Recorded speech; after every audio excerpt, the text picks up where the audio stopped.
Welcome to Healing Voices Project, where we share stories of addiction, grief, recovery, and courage. And also from people who work every day in the field of substance abuse who discuss their experiences and advice. I'm Mike Torville, your host. Thank you all for joining us.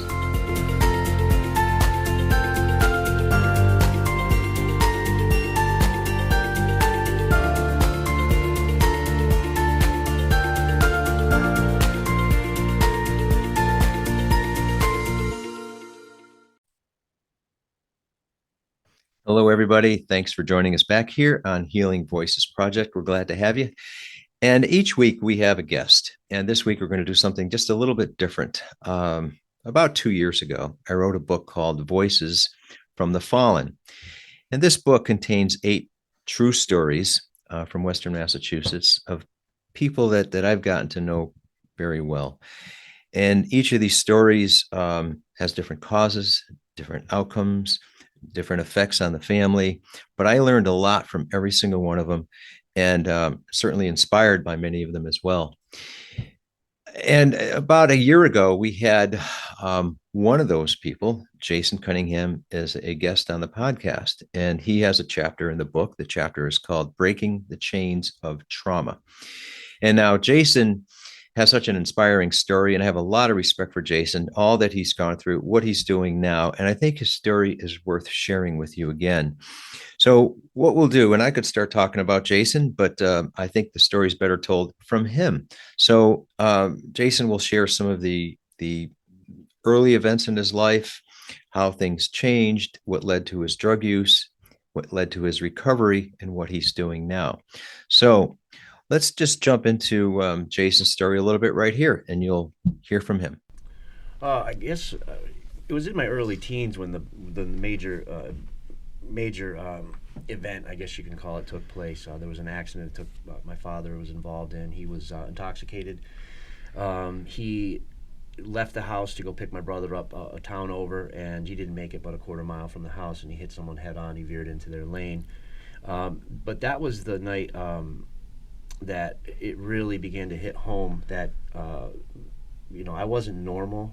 Things weren't normal. And so it began to set in. As I was young, you get to 14, 15 years old, self-identity, those kinds of things, and I really was struggling with that prior to it. I've always been involved in special education. That's all I knew in school. So I was socially awkward to begin with, but still trying to make that fit. As a kid, you're resilient. So you're always trying to say, okay, this is just normal for me. It's just not for you.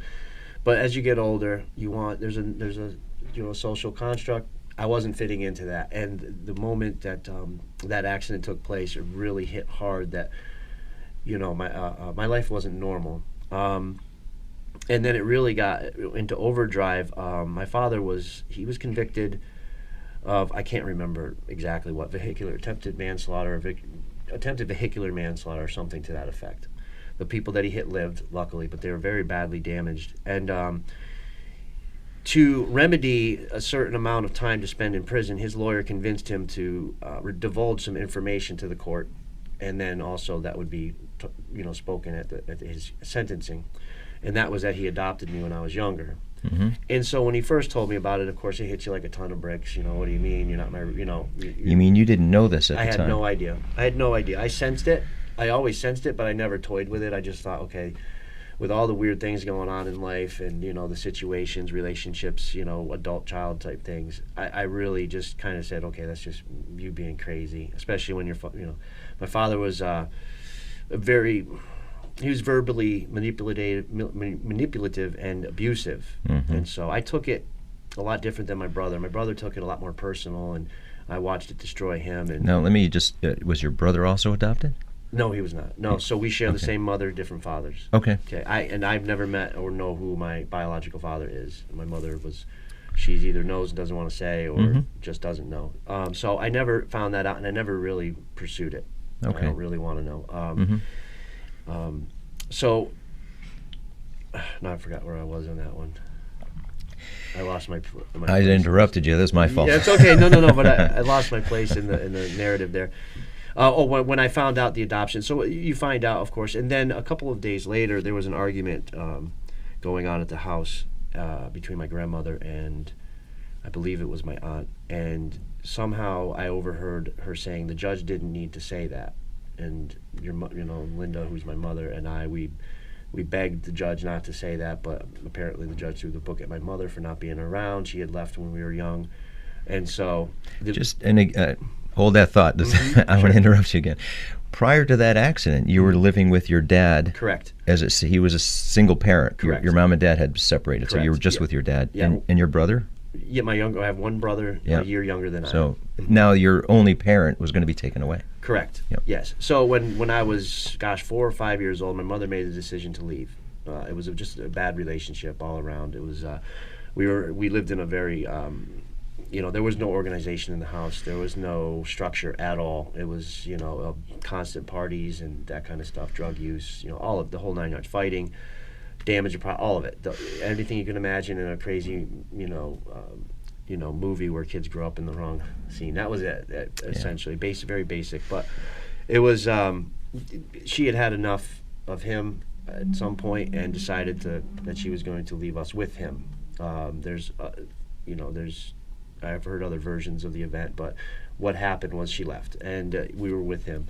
And so, we grew up in that environment of, we went to school basically on our own. We got ourselves up in the morning. Fend for yourself. That's it. We got ourselves up in the morning. When he was sober, he would help. He did the best he could, I think, in that regard. But most of the time, it was just get up and we went and did our thing.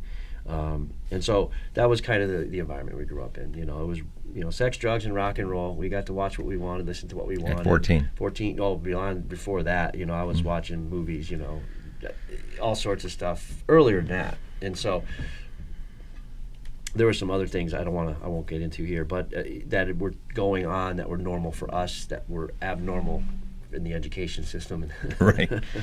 And so we were seeing counselors, that kind of thing, but we really were shut off from that because, there was retribution from my father and other family members supporting him if we said anything, that type of situation. So we really just shut up and we would just clam it up and wouldn't really talk about it. So these kind of things were just what we were going through as we were growing up. We never really talked about it or expressed much. We never asked for help. We didn't know to, and so that was kind of all these things that bottled up. And then when the adoption took place and then finding out that it was not necessary for me to be told that's when I started using the drugs. That's really when it hit me so hard. I didn't really know what to do. Well, there's two things there. One, you find out you're adopted. Yes. That's it takes you back. Mm-hmm. But simultaneously, he was being taken away. Correct. So now, not only have you found out you're adopted, but now you don't have a parent to go to, and it's like, what now? Right. Exactly. Yeah. That was it. Yeah. And even at that point, we were just kind of left at that point again to, essentially fend for ourselves. You can see here the difficulties and challenges Jason had at an early age, and you can see how Jason and his father, both of their efforts to overcome these challenges spiraled downwards in the wrong direction. The drugs you were using, many of them you were introduced to by your father. Correct. Yes. Every drug that I've ever done, pretty much, marijuana.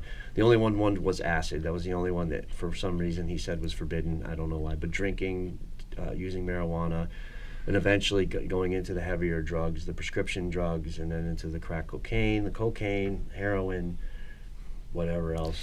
And as a teenager, I know you had said you had bipolar disorder and depression. Yeah, well, that's what they diagnosed it as. I mean, some people just said, "Oh, you're just sad, or you're just confused, or frustrated."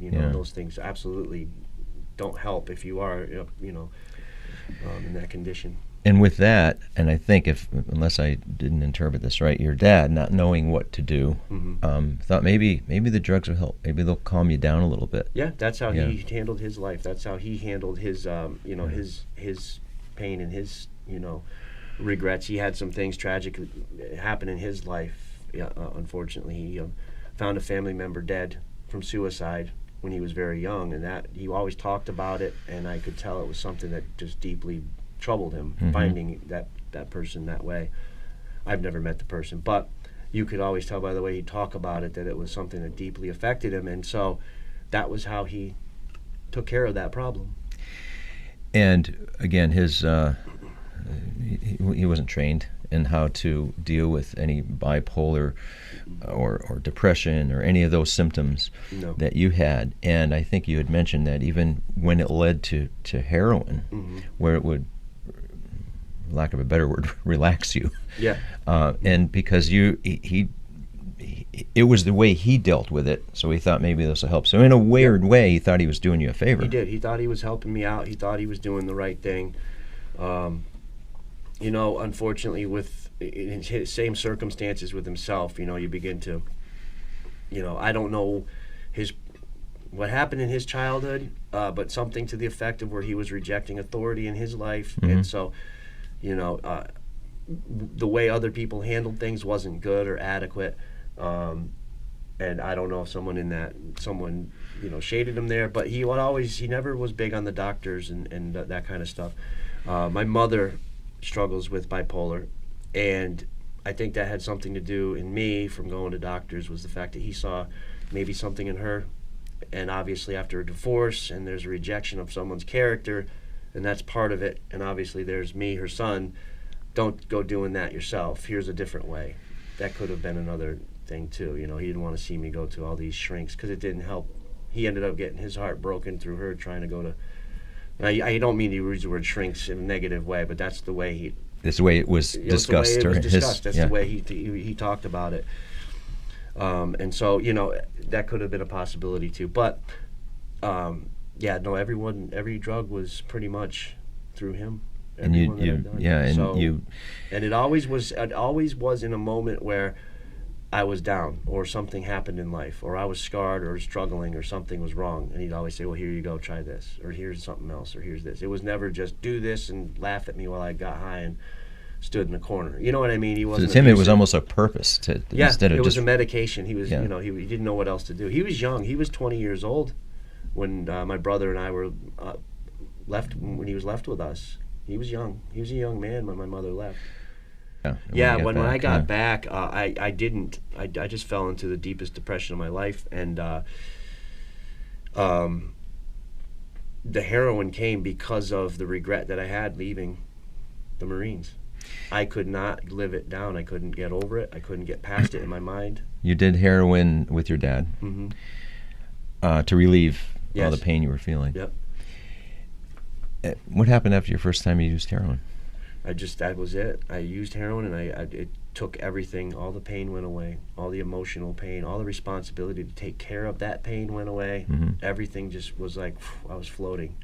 I didn't have to think about it, Until the next time. Until the next day. Time. Yeah, I could actually take a breath, and take a breath, and all the anxiety and the regret and everything from all the just bad decisions, and things that I could have done that didn't. And absolutely, even with, the cocaine from the get-go, that was another thing that was, liven you up a little bit, and then you talk and I wouldn't be socially awkward. I could walk up to people and talk to them and be normal. Well, thought normal. Right. So each one had something that I was repressing and not doing, but was, really, really killing me. And then the heroin, just the regret from leaving the military was so bad. It took a year before I could sleep without thinking about it and how horrible I felt for doing it, And then the heroin, I took that and said, I found my savior. I don't have to worry about that anymore. But unfortunately, it wasn't your savior. It was not at all. No, it just sort of like worse. The devil in disguise here, right? It got worse from there. The moment that I didn't have it was very bad, painful. Now, where does Jason go from here? What changes? How does he end up getting past all those things that were occurring? Because as he had admitted, and in the book it mentions, he had nowhere to go. He had turned to wanting to end his life because he had nowhere to go. Everything he did just came to an abrupt halt. So he had choices to make, but there's some things that did take a turn, and here's what happened next. So that was the moment that I came to know the Lord. I came to start going to church, and it was a moment where there was a freedom that I can't explain, but I knew it was there, and it was just like I said, a presence at the time. when I came to understood that it was, God's presence. I finally turned to that thing that I kept noticing, but I didn't know quite what it was or why it was happening. It was sort of buried there a little way. Yeah, it was just there the whole time, but I didn't quite know what it was. And then finally, it was revealed. He was revealed, and then that was when I made the decision. That's when everything changed. That's another point in my life where I know everything changed. Yes, I fell back into another addiction after that point, but things were always different. It was never the same. There was always a life there still. There was always that purpose. There was always that this isn't the end. Don't give up. Keep going forward. I'm here with you, So it was a good moment, even though I like all the other things you mentioned. Going back, Mm-hmm. I ended up at the mission in 2006 the first time, and that's when I really realized that ministry can be life. I used to believe that you go by and see a church, it's a guy in a black robe, he sits there and looks out the window for people, and then Sunday comes out and goes back in, kind of like Gargamel or something. But that was it. I had no idea. When I went to the mission, it was full-time ministry. It was people coming and going, people giving of themselves, like your mother coming and giving of her time to help and to aid people, just to be there, just to be a presence, and then people donating, even little to big, it doesn't matter. Mm-hmm. Not asking for anything in return, just for the best wishes, and knowing the people as you look around at myself, knowing myself first and foremost. Wow, you're giving money to help someone like me. You're giving food to help someone like me. You're giving clothing to help someone like myself and all these people around. That was here. A foreign thought to Very you, right? strange. Yeah. Like, wait, do you know what I am? Do you know what I've done? Do you know who I am? And then to hear their stories of, well, my brother, or I've lost my brother, or he's here, or he was here. All those that dynamic of stories of testimony of they whatever it was. And I know that God is doing something here and helping people. And so that was my beginning to develop, seeing that Christ was in the works. And you wanted to get into the ministry yourself. At about 6 months into the year program, I did. I decided that I'd like to get into ministry. I made some prayers to the Lord to say, hey, confirm this for me.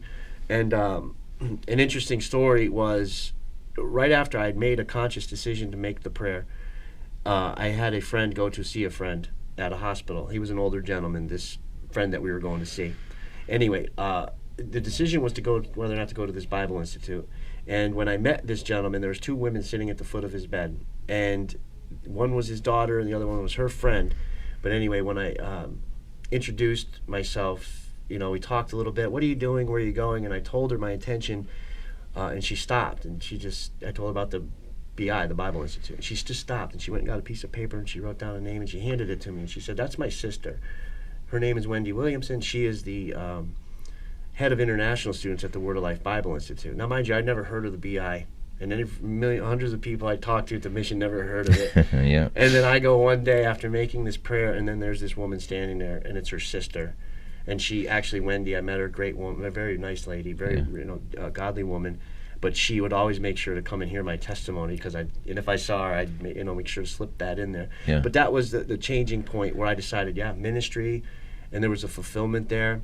I haven't since I've entered the rescue mission in 2006. I have not touched heroin, crack cocaine, any of it. Haven't had a desire to do it. When I fell back, it was into alcohol and drinking. Back into the social. I got caught up in that and the social aspect of it, but ultimately it was a spiritual issue that led me to both times. Mm-hmm. And what's Jason doing now? How is he spending time? What's he doing with his life? Let's take a look. My whole intention in 2006 to 2007 was to go back to the mission to become a chaplain. And I obviously got put on hold for a few years while I played around with being stupid again. But this time around, came back in 2017, completed the course. They offered me the job, and I hopefully to pursue being a chaplain at the mission again.